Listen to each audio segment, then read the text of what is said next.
I'm joined by today's panel, Labor MP Kelvin Thomson in Melbourne, and in Brisbane, the LNP's Scott Buckholtz. Welcome to you both. Good afternoon, Lyndall. Good afternoon. Hi, Lyndall. How are you? Well, Kelvin. We will start with the newly appointed coalition cabinet. The lack of women on the front bench has raised some eyebrows, including from one coalition senator, Sue Boyce. The Deputy Liberal leader, Julie Bishop, is the only female in cabinet. She has the Foreign Affairs portfolio. There are 4 women in the Outer Ministry and 1 as Parliamentary Secretary. Tony Abbott quickly moved to preempt the criticism. Plainly, I am disappointed that there are not at least 2 women in the cabinet. Nevertheless, there are some very good and talented women knocking on the door of the cabinet, and there are lots of good and talented women knocking on the door of the ministries. But the fact that the new Prime Minister could only find out of his entire party room 1 female Member of Parliament that he regards as being meritorious enough to serve in his cabinet is a sad indictment. The cabinet of Afghanistan now has more women in it than the cabinet of Australia. Scott, if I could start with you, Senator Sue Boyce said today that the problem actually is in the parties not getting enough women into the ranks in order for them to move up through the ranks to become ministers. Do you think there's some truth in that? Lyndall, Senator Sue Boyce has served our party magnanimously. She has been a wonderful soldier for us up here in Queensland, and she'll be a sorry loss as she's not standing for pre-selection any longer. But with reference to the party ranks, let's just have a look at the class of 2013 that are entering the 44 Parliament, and none less than 35% of those new members of Parliament are women that are going to be introduced on our side. So I'm not too sure where Sue was coming from there. As a coalition, we're definitely doing our part in introducing women not only to the membership, but to actual members of the House. You have 6 women, though, in total on a front bench of 42. Yeah, I mean, Tony made no secret of the point earlier on that that he was going to go with the experienced team, that the members of the ministry that he had would be virtually unchanged. We've seen that. I think Tony's comments on that do disappoint him. He would have liked to have had more, but ultimately those decisions are made outside my pay grade. Kelvin, Labor went through a relatively formal process of trying to get more women into Parliament. You put a quota on the number of winnable seats that go to women, sometimes more honoured in the breach though, and there was also a group formed called Emily's List to try and get more women into Parliament. How has the Labor Party gone about it? Well, Lyndall, as a consequence of our rules changes, we have seen many more women enter the Parliament than were there previously, and indeed many more women enter the ministry than were there previously. So those rules changes have led to a very dramatic change in the composition of the Parliamentary Labor Party. I am surprised that Tony Abbott is not able to find room for example, Sharman Stone. They talk about women not being experienced. Well, she entered the Parliament at the same time I did, way back in 1996. She has ministerial experience. As far as I'm aware, she's available for selection, so it does surprise me that some women who have had significant parliamentary experience have been overlooked. The Parliament, though, can occasionally be a pretty blokey affair still, can't it? Does that deter women from entering politics? Well, there are women available in the Parliament to serve on both the Labor side and on the Liberal side, so in this case it seems to me clear that some have been overlooked. Let me add, Lyndall, in looking at this ministerial lineup as a Victorian, the highest ranked Victorian in this lineup is Kevin Andrews at number 11, so nearly carrying the drinks. This from a political party which had Robert Menzies as a Victorian leader, Malcolm Fraser as a Victorian leader, Peter Costello as a deputy leader. So Victorians are a very long way away from the action here. The Voyager 1 satellite managed to leave the solar system in the course of the last week, but the Voyager 1 satellite is closer to the core of political action in the Abbott government than the Victorian Liberals are.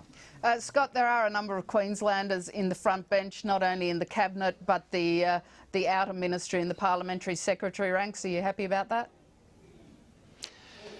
Yeah, mate, yeah, I mean, as a dedicated Queenslander, I'd always like to think that and advocate that we could have done more. My heart goes out to Teresa Gambaro, who I think did an amazing job with the Parliamentary Secretary or shadow position in immigration. I had the opportunity to speak with her this afternoon. I think Enchi will do a great job looking after Northern Australia. If you know the guy, his heart's in the right spot. But we'll continue in Queensland to fight for our fair share of portfolios. Like, I mean, I picked up the whip's position down there, which is a great honour for our office and testament to the work that we've done around the area. But no, Queenslanders have fared all right, but we'll always advocate that we could probably carry a little bit more of the heavy lifting. But again, those decisions on ministerial appointments are made well outside my pay grade at this point. There is another woman in line for a very high-profile job. That's Bronwyn Bishop as Speaker. Kelvin, you couldn't doubt her knowledge of the standing orders, could you?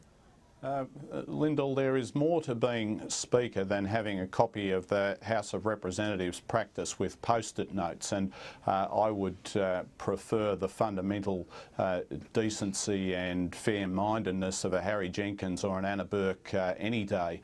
I have been in the Parliament for some 17 years. Bronwyn Bishop has been there for that entire period. And throughout her period as an MP, she has been totally, relentlessly partisan, constantly bringing up points of order, few of which have been upheld by the Speaker and virtually none of which have done anything for the dignity of the House. So frankly, far from this being about giving dignity to the House, it seems to me that this is about continuing that tradition of ruthless and relentless attack, which was a feature of the Abbott opposition. Scott, do you expect Bronwyn Bishop to be an even-handed bipartisan Speaker?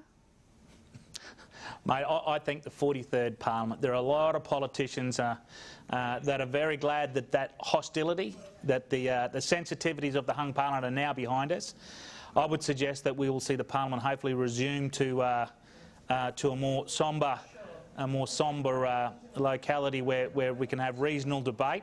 And I've got the utmost confidence in Bronwyn Bishop. I mean, she is she's an absolute champion, and we'll put up her nomination. It'll be up to Labor to either reject or support the application. But I mean, the farcical comment that made earlier on there about and Harry was a great Speaker. I'll give you that, Kelvin. But when we put up Harry and Anna Burke's nomination for Speaker when it suited us, you actually voted against them. They weren't happy to take up that role, so it's a little bit of a juxtaposed position there. But I think Bronwyn will do an outstanding job, and we had her in the electorate not too long ago, and she's definitely a star amongst a segment of the population. I think she'll please.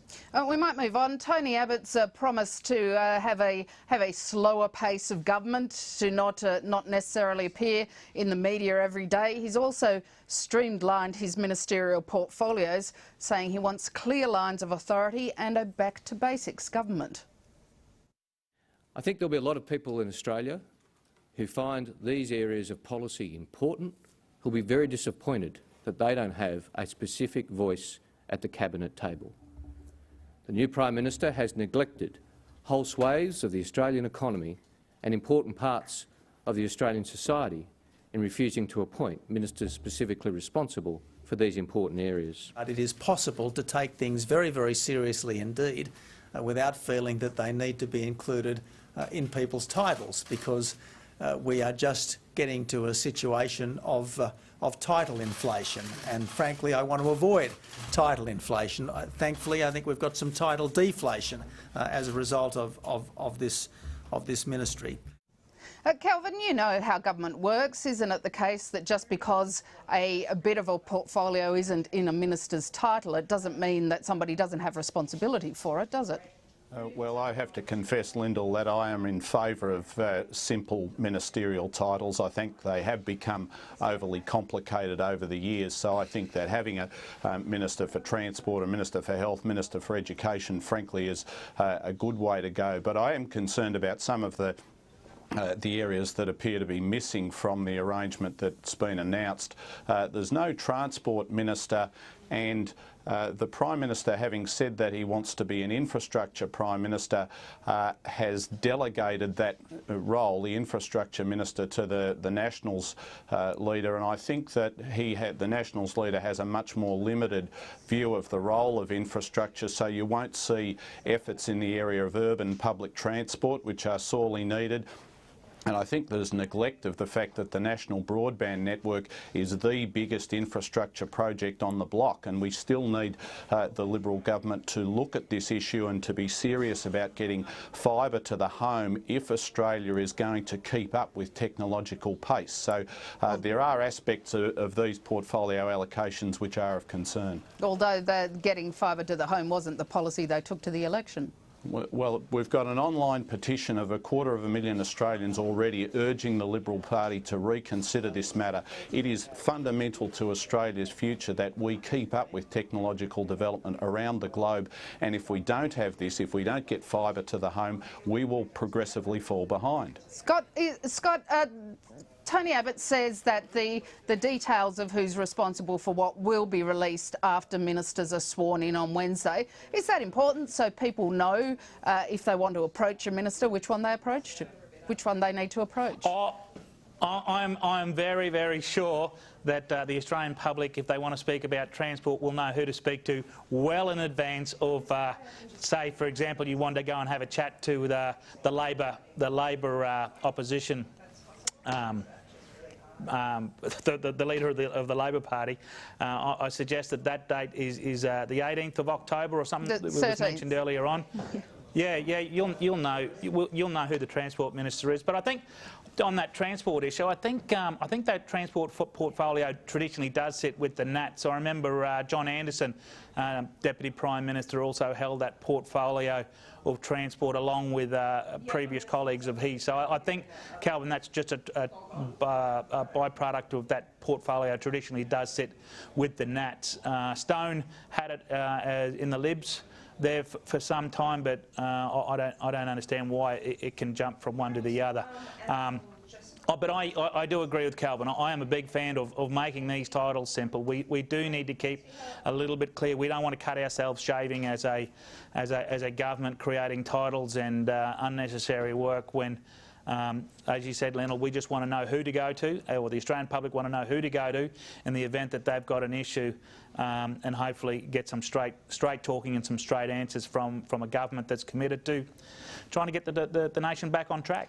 Kelvin, both the Prime Minister-elect Tony Abbott and indeed the contenders for the Labor leadership, Bill Shorten and particularly Anthony Albanese, have talked about not pandering any longer to a 24-hour media cycle, taking things a little bit slower. Do you think you can unscramble this particular egg?